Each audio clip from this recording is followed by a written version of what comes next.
Hello friends, doctor BPSC channel में आपका फिर से स्वागत है। पिछले कुछ वीडियोस में हम लोगों ने बिहार स्पेशल शुरू किया हुआ है। इसमें पहले लेक्चर में हमने बिहार का सामान्य परिचय देखा था। दूसरे लेक्चर में हमने बिहार के भौगोलिक विभाजन के बारे में देखा था, भूगर्भिक संरचनाओं के बारे में देखा था और इसी क्रम में ये तीसरा वीडियो है। इसमें हम लोग बिहार की जलवायु से संबंधित चीज़ों को देखेंगे, ठीक है? इसके बाद अगले लेक्चर में जो है फिर हम लोग अफवाह तंत्र के बारे में देखेंगे, है ना? और इस तरह करते हुए बिहार स्पेशल से जुड़े हुए अन्य टॉपिक्स को भी हम लोग जल्दी-जल्दी खत्म कर लेंगे। इस वीडियो सीरीज़ के अलावा हम लोग एक चीज़ और बीपीएससी बिहार रिलेटेड जो क्वेश्चन्स आते हैं, उसके पीवाईक्यूज़ को भी देख रहे हैं, ठीक है? उसके लिए हम लोगों ने पीसीडब्ल्यू का तर्कस बुक को यूज़ किया है, जो कि एक बेहतरीन बुक है। टाटा माइग्रो हिल्स के द्वारा इसको प्रकाशित किया जाता है। तो बारी-बारी से जो है आप उसको भी देख सकते हैं। पीवाईक्यू लगाने से जो है एक एक तरीके से कॉन्फिडेंस आता है, ठीक है? और ये जो नोट्स है आप इसको भी टेलीग्राम चैनल से डॉक्टर बीपीएससी के टेलीग्राम चैनल से आप डाउनलोड कर सकते हैं, जिससे कि आपकी तैयारी में कुछ सहायता हमारी तरफ से भी पहुँचाई जा सके। आइए शुरू करते हैं, बिहार की जलवायु के बारे में बात करते हैं। सबसे पहले है कि बिहार की जलवायु जो है वो उपोष्णकटिबंधीय और मानसूनी प्रकृति की जलवायु कही जाती है। उपोष्णकटिबंधीय और मानसूनी जलवायु। जलवायु को प्रभावित करने वाले कारकों की बात करें, यानी ऐसे कौन से कारक हैं जो बिहार की जलवायु को प्रभावित करते हैं? इसमें आपको अक्षांशीय स्थिति आ जाएगी, यानी जो बिहार है उसके अक्षांश की बात करें तो ये 23 डिग्री नॉर्थ से लेकर 27 डिग्री नॉर्थ तक अवस्थित है।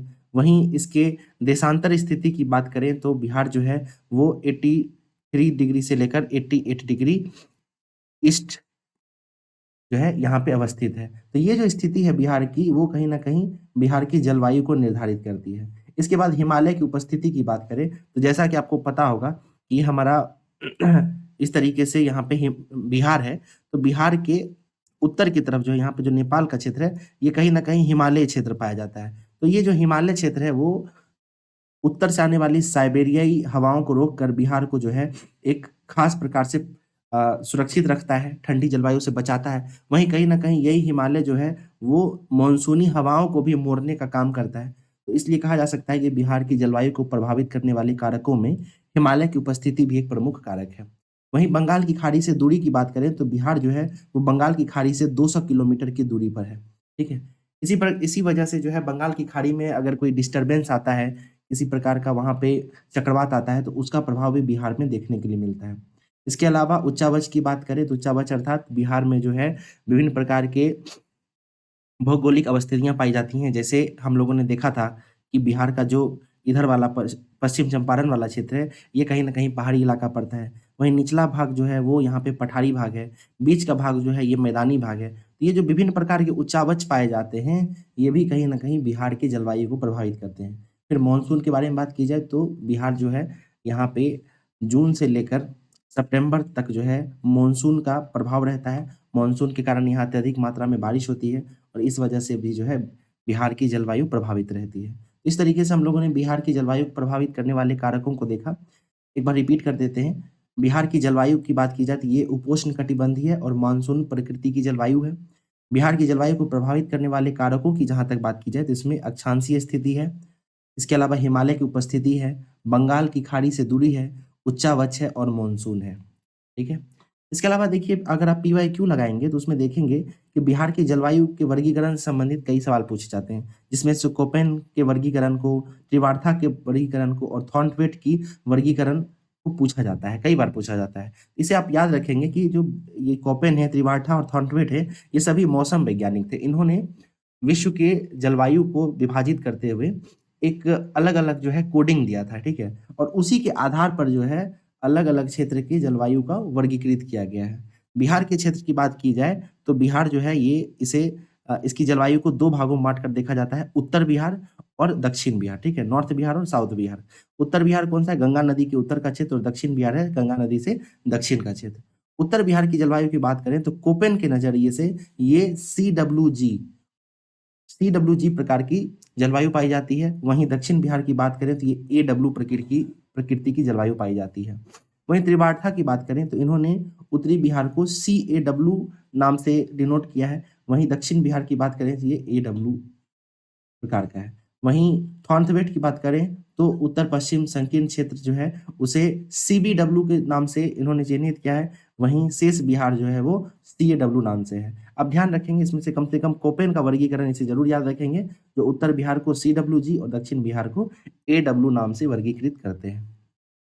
इसके अलावा बिहार में अगर ऋतुओं की बात की जाए तो मुख्य रूप से बिहार में जो है 3 प्रकार की ऋतुएं पाई जाती हैं। पहला है ग्रीष्म ऋतु, दूसरा है वर्षा ऋतु और तीसरा है शीत ऋतु। ग्रीष्म ऋतु की काल की बात करें तो ये मार्च से लेकर जून तक होता है। इसमें प्रमुख रूप से लू की हवा चलती है, जो एक गर्म हवा होती है खास प्रकार की, ठीक है, बहुत ड्राई होती है प्रकृति में, ठीक है। और बिहार के सबसे गर्म जिले की बात की जाए तो ये गया है। वहीं वर्षा ऋतु की बात की जाए तो ये जून से लेकर सितंबर अक्टूबर तक रहता है। कहीं न कहीं मानसून से जो है बिहार में इस अवधि में बारिश होती है। एवरेज रेनफॉल की बात की जाए औसत बारिश की तो ये 112 सेंटीमीटर है। वहीं सर्वाधिक वर्षा वाला जिला की बात की जाए तो ये किशनगंज है। वहीं सबसे कम वर्षा वाले जिले की बात की जाए तो ये जहानाबाद है। शीत ऋतु की बात की जाए तो शीत ऋतु जो है वो अक्टूबर से फरवरी महीने के बीच बिहार में रहता है। सर्वाधिक ठंडे जिले की बात की जाए तो ये गया है। कई बार जो है सर्वाधिक ठंडा और सर्वाधिक गर्म जिले के बारे में पूछा जाता है, ठीक है? तो ये आप लोग ज़रूर याद रखेंगे, ठीक है?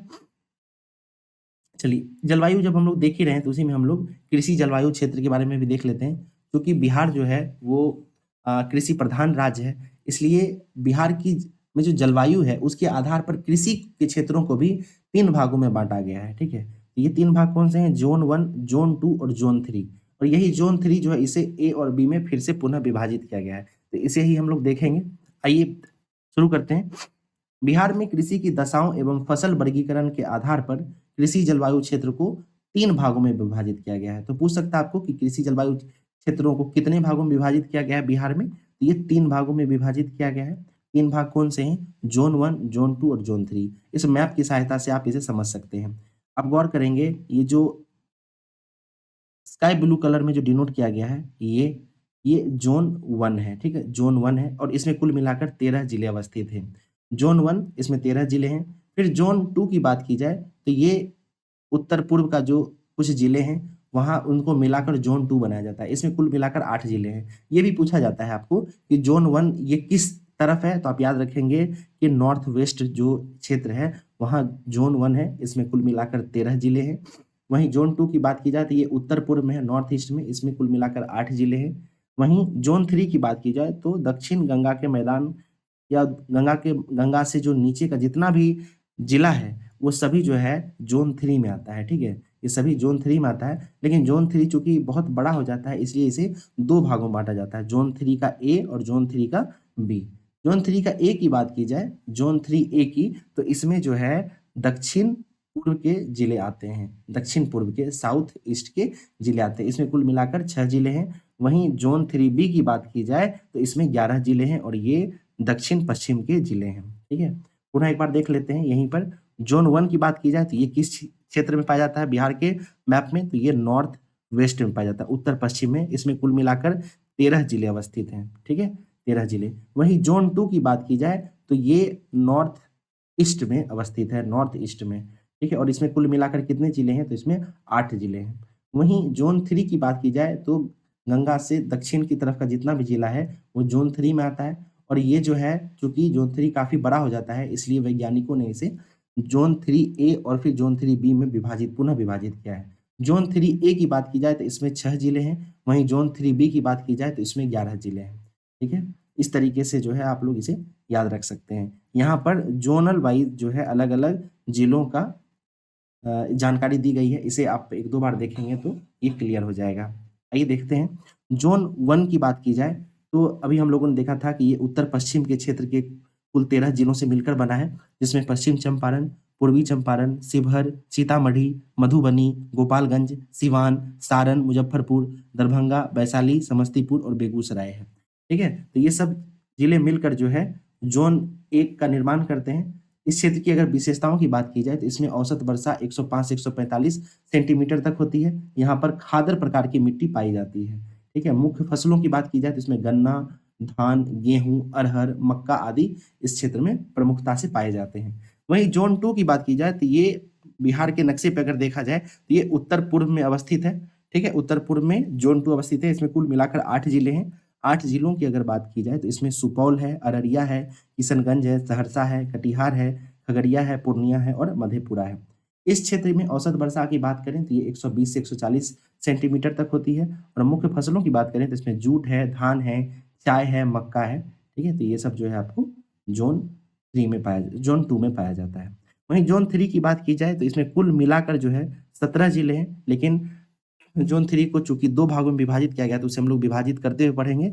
ज़ोन 3 ए की बात करें, इसमें कुल मिलाकर 6 जिले हैं। नक्शे में अगर देखा जाए तो ये दक्षिण-पूर्व के जिलों से मिलकर बना हुआ है। ये 6 जिले कौन-कौन से हैं? तो भागलपुर है, बाँका है, मुंगेर है, जमुई है, शेखपुरा है और लखीसराय है। ठीक है?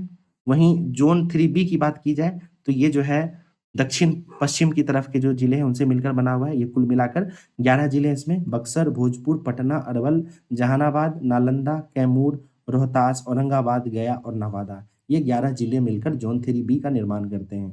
इस क्षेत्र यानी ज़ोन 3 के बारे में अगर बात की जाए तो इस क्षेत्र का औसत वर्षा जो है वो 95 से 115 सेंटीमीटर के आसपास होता है। यहाँ पर बांगर प्रकार की मिट्टी पाई जाती है। बांगर मिट्टी की प्रधानता होती है।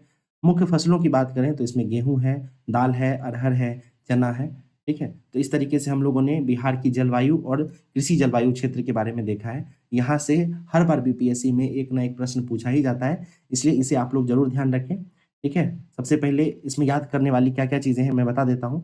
इसमें आप लोगों को जलवायु वर्गीकरण में कोपेन और त्रिभाषा के जलवायु वर्गीकरण को ज़रूर याद रखें। इसके अलावा ये भी ध्यान रखें कि सर्वाधिक गर्मी किस जिले में पाया जाता है, सर्वाधिक ठंडा किस जिले में पाया जाता है, सर्वाधिक वर्षा किस जिले में होता है, ठीक है? और एवरेज रेनफॉल जो है वो आर्थिक सर्वे के अनुसार क्या है वो बताया ज़रूर याद रखें। ये 112 सेंटीमीटर जो है एवरेज रेनफॉल ये इकोनॉमिक सर्वे का नवीनतम आंकड़े से दिया जा रहा है। फिर कृषि जलवायु क्षेत्र से अगर आपको सवाल पूछा जाएगा तो आपसे ये पूछा जा सकता है कि बिहार के कृषि जलवायु क्षेत्रों को कितने ज़ोन में बाँटा गया है?